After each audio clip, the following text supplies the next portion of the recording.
আমি আর কিছু চাই না ভাই, আমি এখন শুধু মুক্তি চাই। এই 50 বছরের বুড়া মহিলাটা আমাকে 5টা মামলা দিছে, হ্যাঁ, তারপরে আবার আমার পার্সোনাল ডাটা ইউজ করে ও সাংবাদিকের কাছে দিয়ে দিছে, আমার মান সম্মান নেটানোর পড়তেছে। সৌরভ, তুমি কি মামলাটা উঠাতে চাও কিনা? 5 মিনিটের ভিতরে পার্কে চলে আস। লালা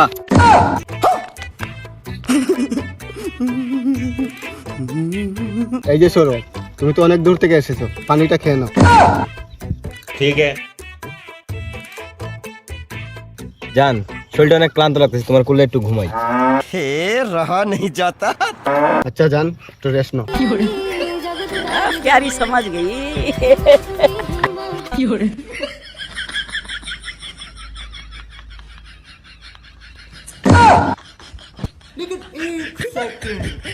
এখন দেখি আসল ডাটাটা কোথায় আছে।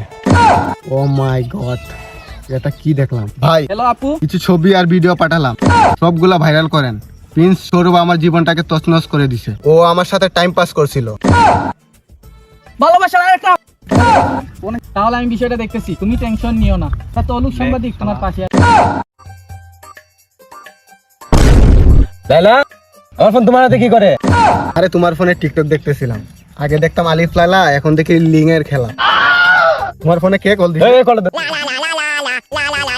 হ্যালো, হে, আমাদের পার্সোনাল ছবিগুলো ভাইরাল হইলো কিভাবে? তুই করছ? বিশ্বাস করো জান, আমি এসবের বিষয়ে কিছু জানি না। আমি এখন লাইলার সাথে আছি পার্কে। তুই লাইলার সাথে কেন? রাগ, দাঁড়া আমি দেখতেছি।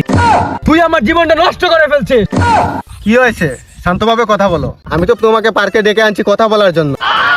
তুমি আগে বলো, আমার মোবাইলে ডাটা ট্রান্সফার কেন করছো তুমি? আমি কেন করব? আমি কি খেয়ে দিয়ে কাজ নেই? তো বন্ধুরা দেখতেছেন, এই 50 বছরের বুড়া মহিলাটা আমাকে 5টা মামলা দিছে, হ্যাঁ, তারপরে আবার আমার পার্সোনাল ডাটা ইউজ করে ও সাংবাদিকের কাছে দিয়ে দিছে, আমার মান সম্মান নেটানোর পড়তেছে। ওই 50 বছরের মহিলাকে আমি কি বলবো আপনাই বলেন? ওই 50 বছরের মহিলাটা আমার জীবনটা নষ্ট করে দিছে। দেখেন, এই বুড়া মহিলাটা বলতেছে কিছু করে নাই, হ্যাঁ, 5টা মামলা দিছে। ওরে না চুদলে ও মামলা উঠাইবো না, ওরে না চুদলে ও মামলা উঠাইবো না। ওর খাসপদ এইটাই, হ্যাঁ, বুড়া মহিলার খাসপদ এইটাই। হ্যালো হ্যালো, এখানে প্রিন্স সৌরভ আসছে, এসে ঝামেলা করতেছে। আমি 36 নম্বর পার্কে আসি, আপনারা জলদি চলে আসেন, তাড়াতাড়ি চলে আসেন। দাঁড়া, তোর ব্যবস্থা আমি করতেছি, তোরে কি করা লাগে আমি দেখে নিতেছি। যা যা যা যা যা, তুই টুকাই ছিলি, তোরে আমি এখান পর্যন্ত আনছি। যা, তুই কি করবি আমার পর, যা। আপা, কি হয়েছে বিষয়টা একটু খুলে বলেন। আপনি তো একটু জানেনই, আপনাকে তো ডাটা ট্রান্সফার করছি না, আপনি তো মোটামুটি ভালো করেই জানেন। আচ্ছা আপা, আমরা নিউজ বানাতে পারি আর না পারি, কিন্তু নাটক টিভি বানাতে পারি, আপনি তো জানেনই। আপনারা কি নিউজ করবেন? এখনো তো লাইভই চালু করেন। এ তুমি কি ক্যামেরাম্যান, এখনো লাইভ অন করো নাই? আপনি তো বলেনই নাই। এখন লাইভ চালু হয়েছে, এখন আপনি কিছু বলেন। মামুন আগে টুকাই ছিল। আমি চাকরি করি, আমার 2টা সন্তানও আছে, আমার একটা বৃদ্ধ মাও আছে। আমি মামুনকে সাহায্য করছি সব সময়। এখন সে উল্টা আমাকে বাস দিতেছে। সে অতটা অমানুষ। বন্ধুরা, আপনাদেরকে একটা প্রশ্ন করি। আপা, এদিকে তাকিয়ে বলেন। যার মিলিয়নস অফ ফলোয়ার, সে কেন একজন ডিভোর্সি মেয়ে যার সন্তান আছে তার কাছে আসবে কেন?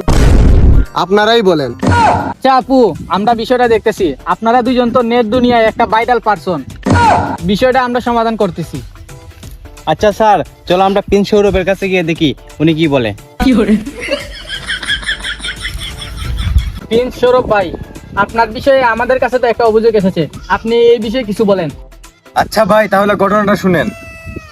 লায়লা নামক মেয়েটা 4 বছর আগে আমার কাছে এসেছিল, নানান উপহার দিয়ে আমাকে ফাঁদে ফেলছে। লায়লার কথা হলো, আমি কোথাও ঘুরতে পারবো না বন্ধু বান্ধব নিয়ে, সে আমার জীবনটাকে ধ্বংস করে ফেলছে। আমি আর কিছু চাই না ভাই, আমি এখন শুধু মুক্তি চাই।